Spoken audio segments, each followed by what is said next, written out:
Well, hello and welcome to episode 3 of the Cancer Killers podcast. And if you remember at the end of episode 2 last week, I left you with a bit of an idea as to what we're going to be talking about today, which is about the myths, some of the myths that are associated with testing, and some of the biggest mistakes that guys make when it comes to this.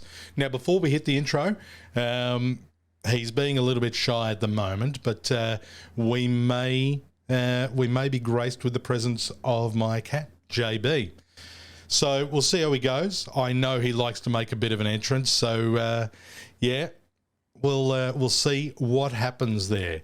And straight after the intro, we're going to go straight into, I guess, the beginning of everyone's process, which is talking about noticing symptoms. We'll catch you straight after the intro.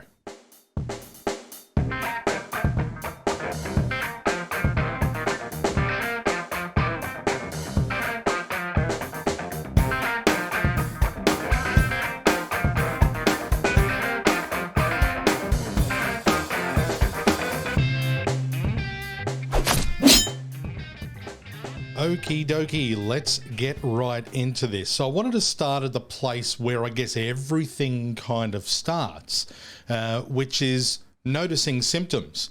When we end up going to a doctor or physician or whatever we want to call them, there is something that we've noticed that has changed in terms of things in our body were one way for a while or a long time, and then over whatever period of time, things have changed and we've noticed some symptoms. And so for many years, I've been talking about the importance of listening to your body. Like say for instance, when you're younger, you can handle dairy, and then as you get older, you can't handle dairy. I personally can relate to that. Totally sucks. Another subject, another day. But there's a huge importance, I believe, in tuning our mind to listen to our body, because there are a bunch of different things that it is telling us every single day, every single minute, every single moment. And without us listening to our body, then there are going to be things, it's a saying in Australia, that kind of just go through to the keeper, that we miss it. And even though all the signals and signs were there, we just either weren't paying attention for whatever reason, and just letting things go, whether it be not paying attention, or ignoring it, like ignoring it deliberately is what I mean there. And so I think one of the really important places to start, and this is something that I really want to impress upon anyone who is, especially those that are already in the cancer journey, and there are things that there will be changing, whether it be treatments or whatever. But right at the very beginning, in fact, even before that, is really starting to get into a habit of, what's my body saying? What's my body doing? Is it doing today what it was doing yesterday or the day before, or a week ago, a month ago, so on and so forth. And when we get into the habit of listening to our body, we are going to notice that it is telling us different things. That Mexican pizza that we used to be able to happily have, maybe we can't have that anymore because of different reasons. Now, that's a little off the cancer topic, but in the broad conversation of listening to your body, it's absolutely spot on, because there are changes going on as we get older, and we need to start paying attention to them. And I think when it comes to the conversation of cancer, of recognition that that something's going on, we need to, as early as we can in our life, start listening to our body. And we do it anyway. What I'm suggesting is, as we get older, now it's really time to recognize things are going to be different. It's not going to be the same in our 30s, 40s, 50s as what it was in our teens and 20s. That's just the way our body works. And so we need to be of a mindset that is at least regularly, I was going to say consistently, but at least regularly checking in, seeing, like I said, is how my body responding to things today the same as what it was even a week ago or whatever. I think you get the point, because what this really comes down to, at least at the very beginning, is a conversation about early detection.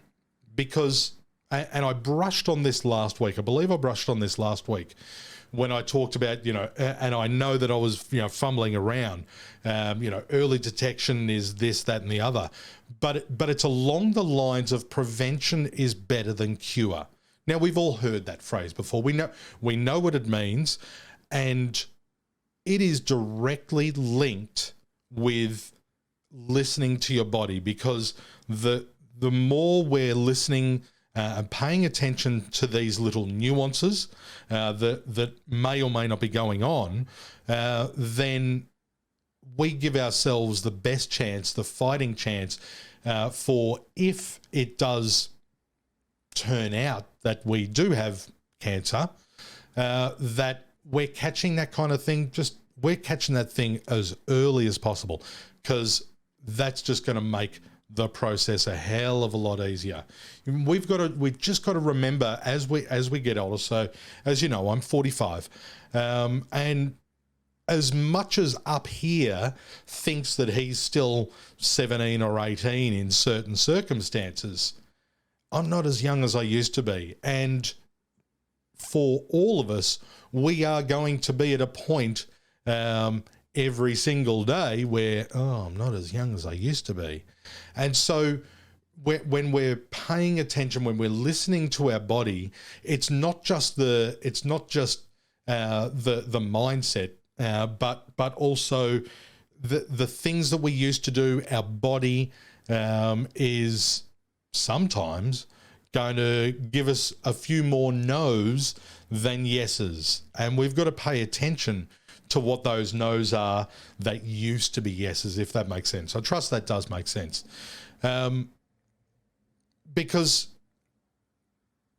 when something starts to not feel right, or the way that it used to be, and let's assume that the way it used to be was right. When something starts to not feel right, then wouldn't you want to be all over that?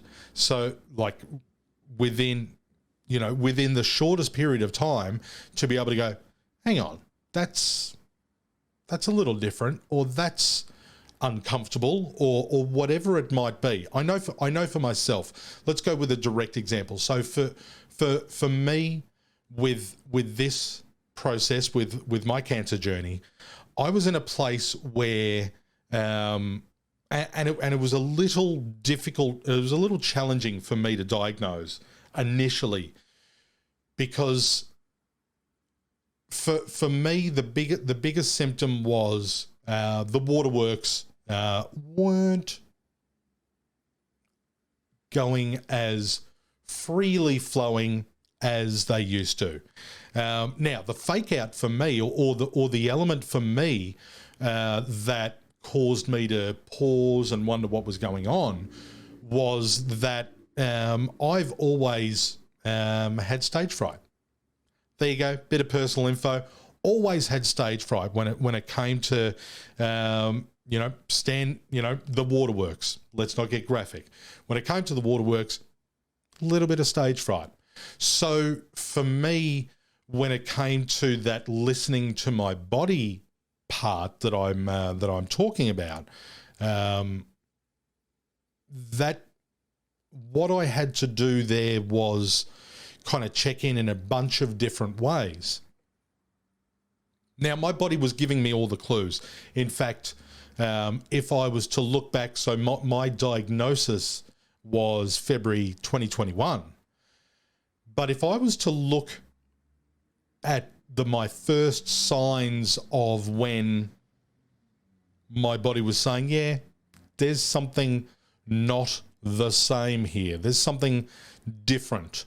That'd probably be closer to about 12 months prior, probably even 18 months if I'm really being honest with myself. It's kind of embarrassing too, because, you know, having gotten to the point that I'm at with regards to, you know, being stage 4, there's an element where I go, oh, geez, I really could have checked earlier. I really could have asked those questions earlier. And I did, but I didn't go to the doctor. One of the things, so I'll share with you what I did, one of the ways that I checked in, because we're all aware, I'd imagine we're all aware, or at least had some experience, that when some high impact emotional moment in our life has happened, that can affect us on a physical level. For instance, some people with high anxiety levels may find that their body responds or reacts, unfortunately, in a certain way. And I'm not talking about fear, but I'm talking like on a physiological level, where it becomes quite uncomfortable. And so in my circumstance, because I knew that there was a traumatic moment in time leading into this, or before this, I wanted to, and this was, strangely enough, even though I'm saying it wasn't ideal, this was part of me listening to my body, but in another way. Because what I wanted to do was check in and go, okay, my body's doing a thing right now, and this is the waterworks. My body's doing a thing right now, and surely that's not normal. Is there something that maybe has happened in my life? So this was my first check-in. Is there something that maybe has happened in my life that was recent, that could be creating this kind of response in my body? And I checked in with that. Like I said, it was a traumatic moment in time beforehand. And so I checked in, let's say, for about 2 or 3 months. Again, knowing that I had had a long history of stage fright with the waterworks. You know, I thought, this is probably a little bit more extreme. Maybe I'm imagining things, maybe I'm not, who knows? So I wanted to check in, and I think this is actually an important thing, but at the same time, we don't want to be faked out by it, in terms of, sure, check in with yourself emotionally, what's happened, and if that kind of thing may be having an effect or not. Now, with all of that said, even if there is an emotional event or moment in time that could be causing your body to be doing a certain thing at this point in time, firstly, at least you're listening to your body, so great. But then it really is a case of remembering that you're not in your teens, you're not in your 20s anymore, possibly, and that there are things that you may need to do with the care of your body, with the upkeep of your body, that you didn't have to do before. So where do we go? What do we do with all of this? Because I know that I've just lumped a bunch of stuff on you, from it could be, my body's doing this, and, we've got, emotional possibilities that are having some kind of effect. And we need to have some kind of action plan to be able to move forward. And what do I do with all of this so then I can avoid having to be in a situation where I get taken by surprise with all of this? And really, I think one of the best places to start is to get, especially once we're in our mid-30s, getting to a point where we start doing regular awareness checks and creating them, like incorporating them within a routine. That's what I'm trying to say. Thank you, words. Incorporating some kind of awareness check into our routine, because in our teens and in our 20s, I know I've used them as examples of kind of a place where we have an invincibility syndrome, right? But in our 30s is when we start to notice, hang on, can't do the things I used to be able to do. Not able to eat the things I used to be able to eat, and all those kind of things. And so I think within our mid-30s, by the time we're 35, if we were to incorporate regular checks, and to a point where, I don't think, necessarily needing to go to a doctor or a physician or anything like that, but just a very easy check-in, just going, all right, how's my water works? Am I doing all right there? And by comparison, doing what you would call a comparative analysis, and just keeping a check. I know this sounds quite involved, but I don't know. Don't they say your number one asset is your health? I don't know. Kind of think it'd be important. So I think incorporating an awareness check, mid-30s, because then what that does is that gets you, firstly, in the habit for, when you hit your 40s and definitely 50s, where things can significantly change. So if we're in the habit of doing those awareness checks in our mid-30s, we can only be on the right track as far as our health goes. Because when you think about it, see, this is the thing. For guys, we don't. Firstly, we personally ignore it, but secondly, there's no regime that has been fathered down to us, whether it be, quite literally by our father, or actually by health professionals. We're, and I've said this to people in the past that, I think while we have a bit of a power funnage,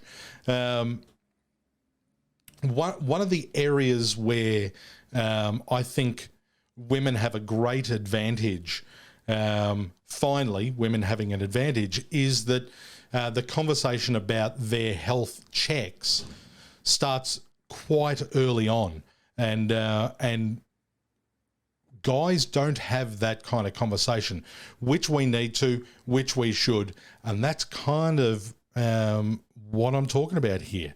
Let's get those awareness checks happening and part of a routine before it causes an issue. So that's I think going to be a really important thing for you to incorporate. I know. Let me put it this way: had I done that, I would have caught things much earlier. Like I said before, probably would have caught it. I don't think I'd be waiting 18 months to finally have gotten a diagnosis. So things would have been earlier. And so, again, one of the purposes of this podcast is to save you the issue, the problem, and the trouble that I'm having to face. And by doing that, creating the conversation. So, hey, look, we're just about to go to a break, because I could do with a drinks break. And as you can see, JB's just quietly having a bit of a snooze in the corner of the screen there. So I'm going to do my best to not wake him. And look, if you've enjoyed what I've shared thus far, maybe throw a bit of a like on this. And guys, I'll see you straight after the break.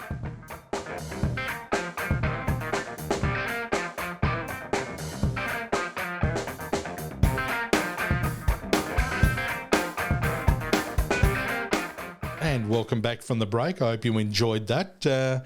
Now, I wanted to get a little bit deeper into the conversation of noticing symptoms, because we've talked about one part of it, which is listening to your body. But there's another part that completes the puzzle, if that makes sense, which is listening to others. Because while we can be listening to our body with regards to what symptoms we might be experiencing, and that we're curious about that, the next step in that process is to actually take that conversation outside of ourselves, where we're having a conversation with. I think one of the best places for us to move this conversation once we've gone from ourselves out to others is obviously there's an element of does this run in the family?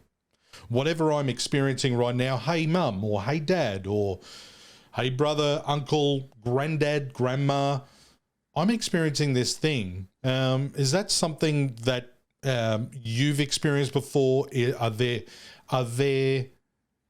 something like this, does this exist in our family? Is this something that I need to be aware of? Have you gone through it? All those kinds of questions, because family history is when you get to when you get to speaking to your physician, to your doctor, they're going to be asking you, is there a family history of this? You're going to be better armed to have the answer to that. And I'm not just talking about being in the appointment, but when you're armed with that, that's going to give you a better conversation to have. When I say better conversation, what I'm talking about is that you can then ask even more pointed questions. Let's say, for instance, now I don't have a family history of it, but let's just say that I did have a family history of prostate cancer. I'm experiencing symptoms, and I go to my dad and I say, hey dad, so I'm experiencing XYZ. Did you, when you went through this, were these the kind of symptoms that you had? And he could go, nah, I didn't experience that. Or he'd go, yeah, actually, like I had this, and I had that. And so then something that you weren't even consciously aware of symptom wise, speaking to that relative, goes, yeah, I experienced this too. Then you've got another opportunity to check back in with yourself and go, am I experiencing that or am I not? And so you see how this goes, that you've got the opportunity to both check in with others and then be able to check back in with yourself. So then when it gets time to go to the doctor, you're armed with infinitely greater information there. So another important conversation is with your partner. If you have a partner, whether it be the same or different gender, it can still be quite a valuable conversation, because when you get into a process like this, having an open conversation and a willingness to be able to talk about things on such a personal level, that's actually going to serve you in a quite a significant way, because obviously, like I said, if you have a partner, they obviously care for you. They obviously want your well-being to be put, in such a high place. And so opening up with what you're experiencing with your partner and even your friends. Not all of them, but you know, maybe some close friends, just to say, hey, you know, like, have you experienced this? Is this something like, is this something that just I'm experiencing, or is it, you know, is this something new? I don't know. Opening up a conversation, and I know later down the track we're really going to be having a bigger conversation about opening up this conversation to a point where, remember what I said last week, taking the electricity out of it and just making it feel like bread. Having that amongst your partner, your family, and your friends is going to serve you so well. And that is all a part of both listening to your body and listening to others, because it gives you a greater strength to be able to do that. You know, I trust that makes sense. So this was a really short section here, just following up on that first one, which was just to recap, listening to your body first, doing those check-ins, both the physical and emotional, seeing what kind of dynamic is created there, but then also utilizing the speaking with others element, so then you can greater questions can be asked, and gives you an opportunity to, once you've asked those questions, check in with yourself again, and so that giving you the opportunity to then be really well armed if and when you need to go to a physician or doctor. All right, guys, we're going to have another quick break, and we'll be back real soon. All righty, catch you then.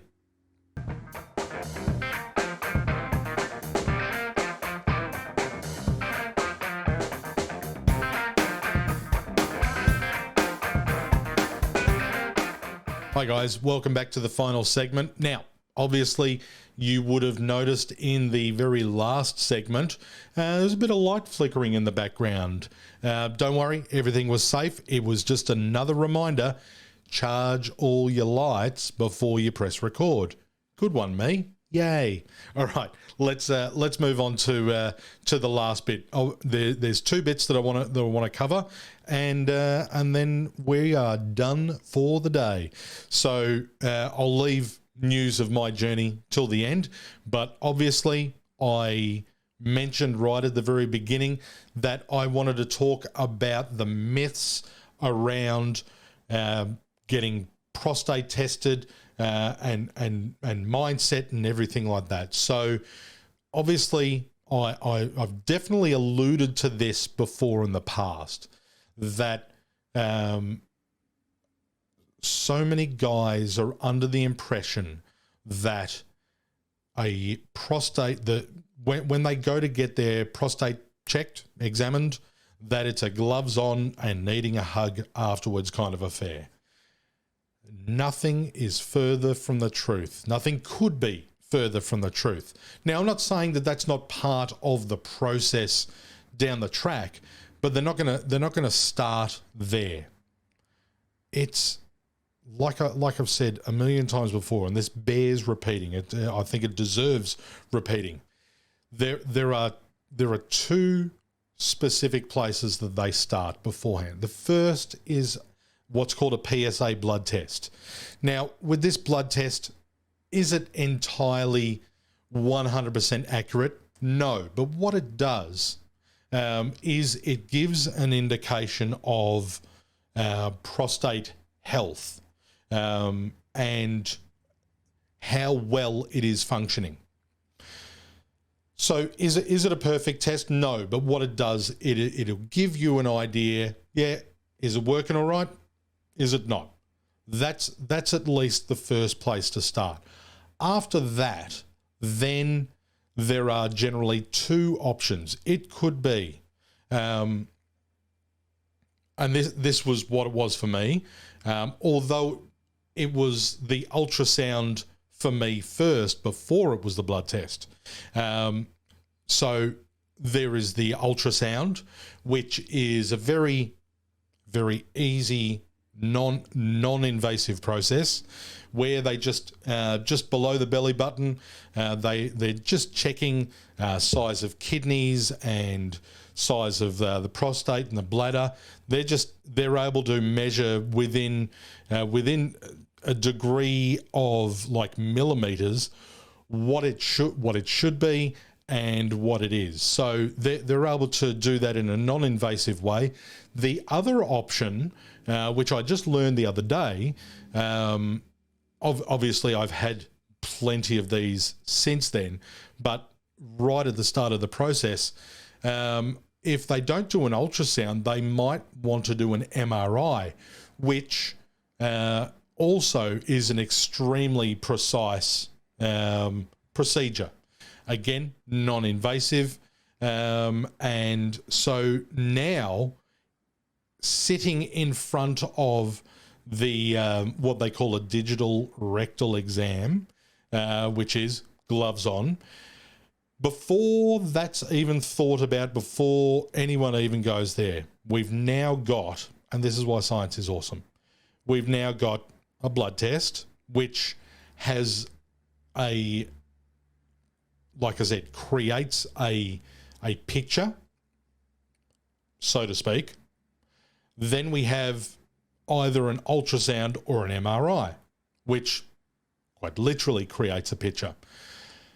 Once you get past that, like if the journey takes you to a point where you're like, yeah, okay, we need to go further, then okay, then it goes to the digital exam.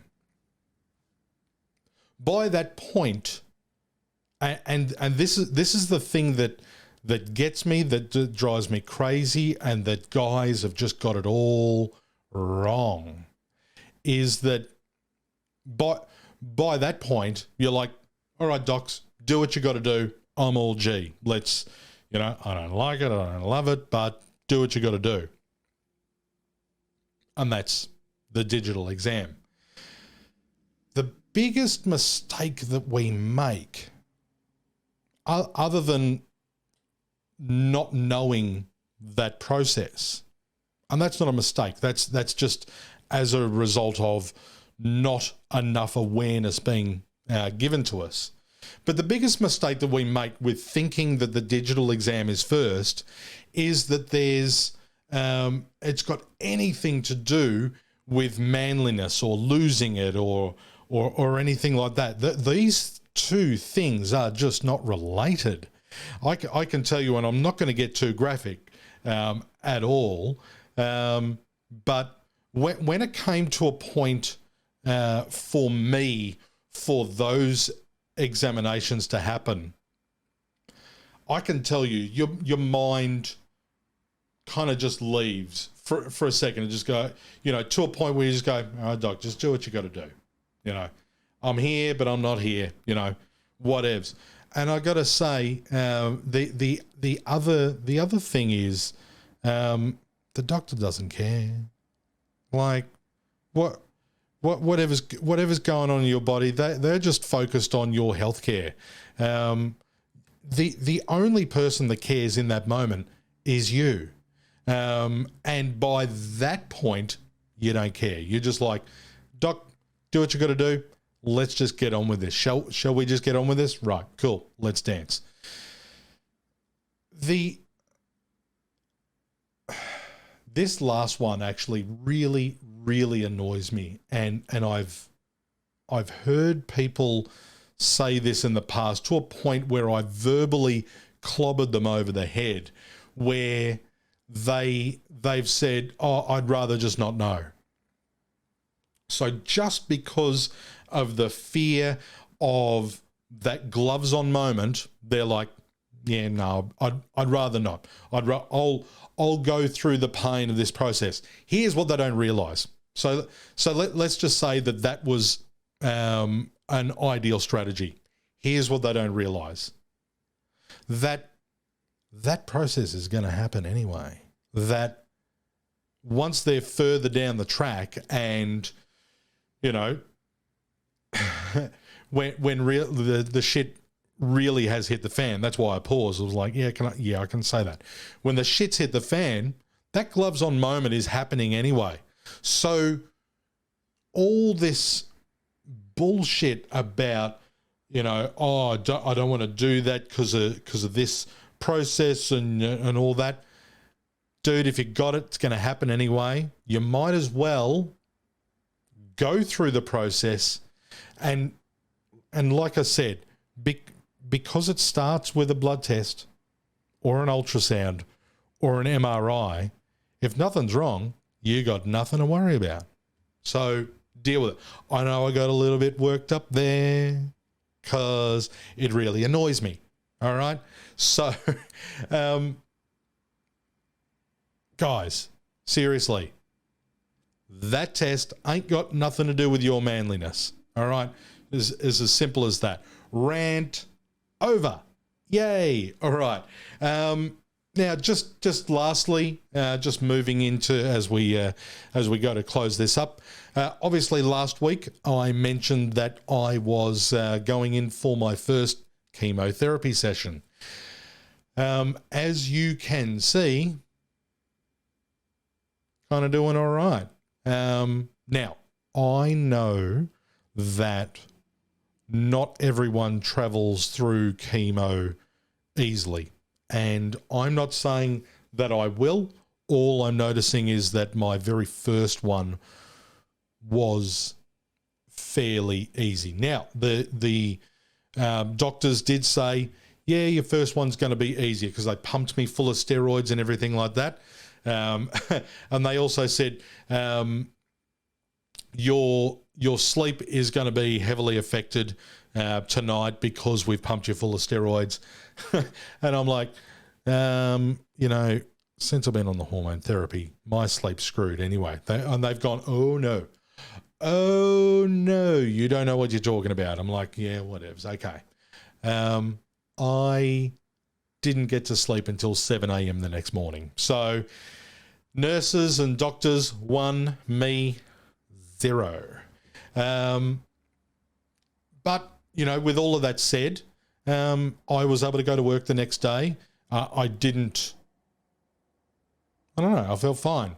I have been checking in with myself. Remember, I talked about listening to your body. So I have been checking in with myself just to make sure, because I didn't want to be a hero or anything like that. If my body said, you know what, just chill out, just take a moment, then I would have done it. That's also why this is being filmed a day later than what I normally would, because and it was unrelated to going to the doctors. Pardon me, drinks break. But yeah, my body said, you know what, I need you to just take a day, and I went, all right. Yeah, what else? Oh yeah, I had a blood test today, which if I wasn't doing what I'm doing, i.e. going through cancer treatment, I wouldn't have to do it, but I've booked in my second Pfizer jab tomorrow. And being that I'm going through this treatment, the chemo treatment, I've got to be obviously immunocompromised right now. So the doctors just want to make sure, are your bloods all good for you to be able to go with the second jab? I'm feeling fine. So if that's any indication, then I'll be getting my second Rona jab, and then I'll be all good there. Which the reason why I wanted to do that was not just from the broader Rona pandemic element. Words today, I tell you what. But also I wanted to, with the second jab, I wanted to get myself as close to the start of the chemotherapy journey as possible, with an expectation that as I go further and further down the journey, that it may become more and more challenging physiologically for me. So that's just me trying to take care of my body the best way that I can.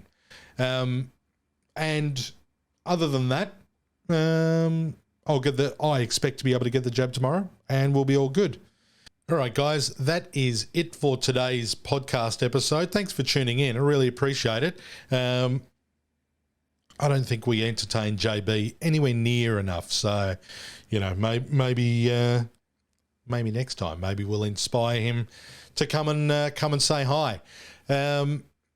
That's it for this week. We will catch you next week. And in next week's podcast episode, I wanted to talk about the most important thing we forget before and during the process. All right, guys, have yourselves a good one, and we'll catch you next time. Bye for now.